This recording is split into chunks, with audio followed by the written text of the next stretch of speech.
Hello, my little groove chickens, and welcome to WeThePeople.WTF, the political show that's also a comedy game show. I'm your host, Greg Proops, the old Proop dog, and we're here to lift up the voices of citizens all around the country, and then we'll have a groovy time doing it. I'm joined by some fine comedic minds. Let's meet them. First, nationally touring political comedy roast battle, the Washington Roast. It's Rose Vineshank. Rose, how are you, my darling? I'm good. How do you keep motivated, given, everything that's going on in the world? I stare into the void, but I'm bad at eye contact, so the void can't stare back. That is awesome advice. Our next contestant is a comedian who's written for Adult Swim and toured all over from Charlotte, North Carolina. It's Mr. Kevin Delgado. Kevin, what's bringing you good vibes in our current chaotic context? I would have to say weed. Lots of weed. I'm with you on that one, brother. Is it strictly smoking, or is it edibles or vaping, or? All kinds. I don't discriminate. Me neither. I love an open mind when it comes to weed. And lastly, but not leastly, mostly awesomely, finally we have a comedian and marine wildlife expert. And by the way, all of our contestants are secretly experts on different things, but he's the only one who wanted to disclose that he was a marine wildlife expert. Produces shows all over the East Coast with his group Encore Comedy, Connor McCrone. Connor, my friend, how is Mother Nature holding up through all of this? Pretty bad, Greg. We're not doing a great job. We're melting a lot of ice, but I think we can do it. I think we can turn it around. So am I to understand that global warming's not a hoax? Yeah, shockingly, the smoke and smog coming out of cars is not good to breathe in. It's not good. Yeah, and here I was storing up my sulfur dioxide for later use. Before we get going, don't forget to stick around to the end, my little buckaroos, to find out how you can enter a sweepstakes to win $1,000. All right, let's get crackling into our first game for better, or actually definitely for worse. American voters love conspiracy theories. It's a world where ridiculous has become commonplace. And of course, you saw what happened in the last presidential election. Lots of folks look for answers, and the wackier, weirder, and wilder ones are the ones that seem to stick around.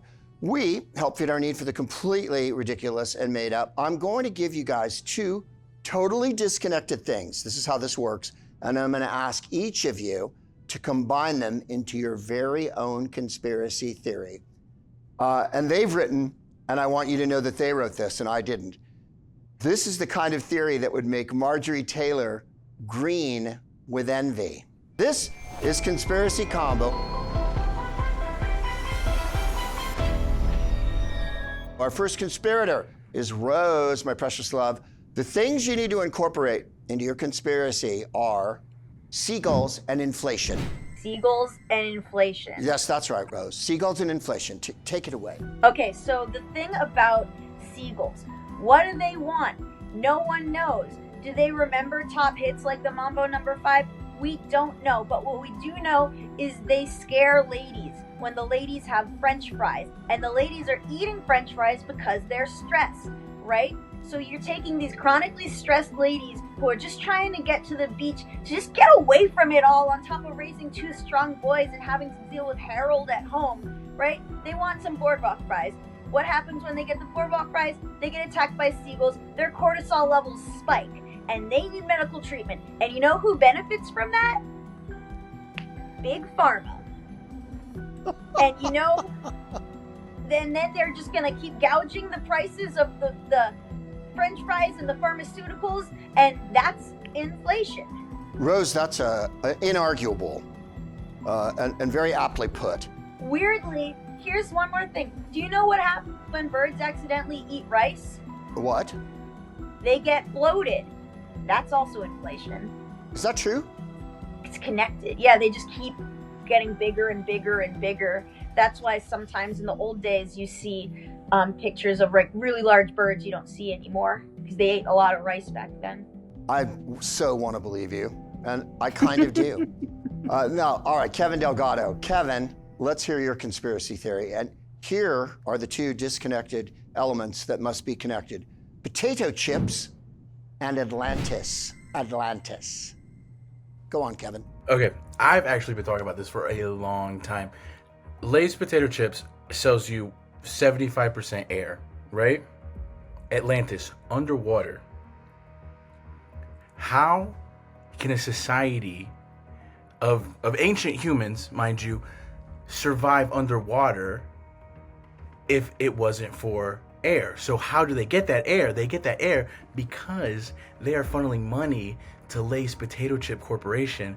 So that's why there's so much air in there. So when they bring down potato chips, they have the air, so they don't have to keep going up to the surface. It's probably true. Most bags of potato chips are technically air. And Atlantis, as you know, they call it a mythical place, but I think the people in the know that Atlantis is actually located in Florida. Finally, let's go to Connor to expand our minds. Your conspiracy, Connor, needs to connect AirPods and the Catholic Church. AirPods and the Catholic Church. Which is the name of my next album, by the way, but go on. So AirPods, everyone's always like, how do they connect without the cord, right? Obviously, it's because of God. He's helping them connect. That's what the cloud is. It's heaven. All the photos you upload to the cloud, that's heaven. God's seeing all your photos. That's how he knows if you sinned. That's how he knows if you should be mad or not. And it's all because of Apple. Apple, the people that made AirPods, you know who once ate apples? Adam and Eve. It all connects. Wow. That is almost inescapable logic. My only quibble with your connection is, of course, that God would be a man. Although I hate to pin God's doings on a woman right now. Well, given where our country is right now, and that was awesome, all of you, we have a plausible chance of getting elected to Congress with those ideas. Our next game, we're going to turn to more practical issues. Capitalism is so great. It's been a proven system. And it's why we have to spend a few billion or $1 trillion every year to bail out giant evil corporations and even more giant and more evil banks, and why we have people saying that they're going to go to Mars in a pod, and that the people who are threatening to go to Mars, no one on Earth wants to go with them except Russell Brand, which is why we call this too big to fail. Too big to fail. They ride my dick like a whale. I got that Ivy League flow. Spitting shit like I'm Yale. We want to flip the script and ask what we should really be saving. Contestants, each of you are going to get 60 seconds, that's a minute, to pitch us on a corporation or company that really deserves to be saved. All right, we're going to start with you. Kevin, let's hear it. Which corporation or entity needs to be saved? Oh, man. Okay, McDonald's. McDonald's needs to say, okay, it is providing food for the people at a cheap price. Is it destroying our health? Is it destroying immigration in some way? Is it destroying animals? Yes, but it provides us with mystery meat that is so good. The Big Mac is delicious, and dare I say, fish fillet. Like I said before, I smoke a lot of weed. Fish fillet, it's good. It's good. It's a weird amalgamation of a bunch of different fish, fried up with a slice of cheese and almost too much tartar sauce, but it works. And honestly, I could keep going, because that apple pie, I would kill for that apple pie. And if it was taken away from me, for what? For cleaner air? For better roads? I'd have the apple pie every day. That indicates that your time was up. However, I was mesmerized because I think that the best thing on the McDonald's menu is the filet of fish. And as you were describing one, I was picturing myself eating one, quite frankly. There is a little bit too much tartar sauce, am I wrong? Yeah, always. There's an excess of tartar sauce. Nothing on the menu has any flavor like the filet of fish. Connor, it's your turn. Let's go, and I want to know from you, Connor, what should be saved? I think we should save Applebee's because it has the comfort of food you can make in your own microwave, and that's that nice home-cooked feeling. As someone with two parents that were teachers, that I can relate to. Anything that has like plastics in it is what I want to eat, and we can't take that away from people. How Applebee's employs so many random Etsy people to make those weird trinkets on the wall. Like, where are they going to sell those trinkets to? Cracker Barrel? I don't think so. They already have their trinkets. Also, Applebee's has dollar margs. Like, where else am I going to be able to drink and have $5? And I don't know if that's even real alcohol, to be honest. I think that's another thing on its own. The atmosphere at Applebee's, I like that you can walk in and it's sort of like anyone there could be a server or could be a patron. You don't really know. And I think we can't afford to lose that in today's country. Yeah, Connor, you make a very good point there. And there's time. I love when there's no delineation between those who are waiting and those who are waiting on them. That was excellent. Rose, what company or corporation should be saved? As you can see, our marine life expert and our stoner are focused on food, so I'm going to be interested to see where you go with this. Well, I'm going to focus on the opposite of food and go with Palm Beach Tanning. It's a chain here on the East Coast where ladies go in to their own little microwaves and make themselves orange. You guys know how sometimes you go to Florida or a beach town and you see a kind of beef jerky skeleton woman jogging on the side of the road, usually.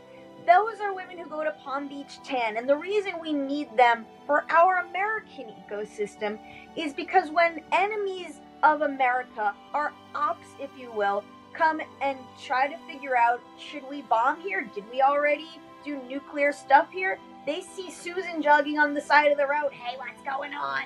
And they're like, we must have already hit here. That woman looks very crispy. And they go, well, I guess we already hit this place. I forgot. We got to go. I couldn't agree with you more.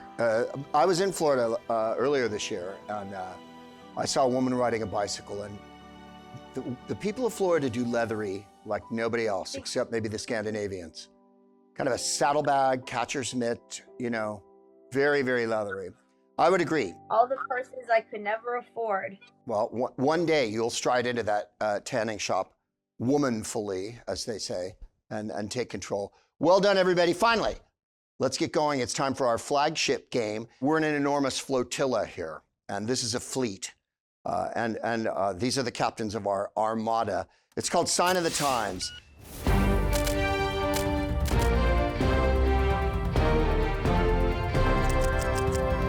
Orange 47 and the Republicans have warned about the radical, destructive leftist protests we've seen. The reality is a bunch of normal Americans actually having a pretty good time, inspired by positive energy. Because protests across the country have unlocked that energy. And we asked our contestants to pick a sign from the recent protests that they especially liked, or if you're from California, especially. Here is where you, the audience, come in. It's our contestants will give their pitch, and then you, the viewer, get to vote on the winner. Contestants, tell us about your protest signs. All right, here we go. Let's start with you. Connor, which protest sign did you pick and why? I picked this one here. I'm not gonna lie, he's holding the flag that it has the Sic Semper Tyrannis thing, but I really just like the inflatable guy here because he looks kind of like a worm. And it made me think of the worm that is in RFK's brain, so that one made me laugh. It kind of made me think of, like, Trump has, like, Horcruxes, and he sends part of himself to all the cabinet members, and that's how he kind of controls them. But I like how whimsical he looks. I like that it also shows, I like people wearing these inflatable things to the protests. It makes it seem more like fun, more like Halloween, less, it's harder for people to be like they're dangerous, because, I mean, how's that dangerous? I see those outside car shops. That's not a danger, but yeah, I like this one. I do too, and I agree. I think it cutes it up. Adding a Furby element to everything sort of, I think, livens up the protest. And I think you're aware that it was John Wilkes Booth who yelled Sic Semper Tyrannis. Thus goes it with tyrants, as they say in Latin. Kevin, it's your turn. Let's dig which sign you picked. If I wanted to see regular people get fucked this hard, I'd watch OnlyFans. I think that's great. I love this sign. I think it says a lot. It's really just like a beautiful juxtaposition of what we're like, the world that we're in right now. And also like OnlyFans, I think it's a great place for people to start, their entrepreneurial pursuit. And I think I love the double entendre here, where it's like we're metaphorically getting fucked, and we could be getting fucked on OnlyFans. And I have a lot of friends on there who I support, and I think it's a great platform, and y'all should check it out. And they do comedy there now, so hopefully I can have OnlyFans, if you hear this, I will do a set for you guys. Kevin's OnlyFans show is going to be called I'm High and I Need It Right Now. That was pretty wild. By the way, a double entendre never mind. It would infer that there was something to be, in any case. There was an entendre there. I don't know how double it was. Rose, let's see which sign you picked. I picked the cholesterol do your job sign. Because frankly, I think too many people don't want to work, especially clearly not cholesterol, who clearly has not done their job. Cholesterol is non-binary. And also, I really like this picture of Donald here because he reminds me of that mean fat lady from Dance Moms who would yell at the children. And frankly, that's how I feel as one of America's children being yelled at right now. So it kind of just reminded me, that I'm just dancing into the abyss while this dance mom fascist screams and tells me you're on the bottom of the pyramid this month or whatever. You know how it is. It's relatable. I agree, and I totally get the dance mom, mean mom thing. I haven't been this triggered by as many ugly predators, since I lived at home. Those were awesome, and I think my favorite was the last one, cholesterol, do your stuff. Well done, Rose. Well, you're all out there watching. Let me know which one you like the best, and this is how you can sign up to win $1,000 that I mentioned earlier. Go to WeThePeople.WTF and register with your email, and you'll get to vote on your favorite citizen protest sign, and that will enter you to win. That's $1,000, you guys. And the way things are right now, with $1,000, you can buy that lemon that you've had your eye on. Again, that's WeThePeople.WTF, or you can always drop a comment below just to keep the conversation going. Smash the subscribe button and follow at WeThePeople.WTF on all platforms.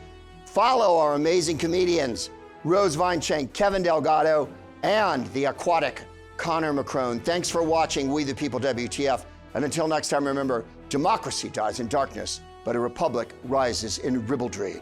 So go out there and get some dirty jokes on. Your future depends on it. I've been Greg Proops. Adios.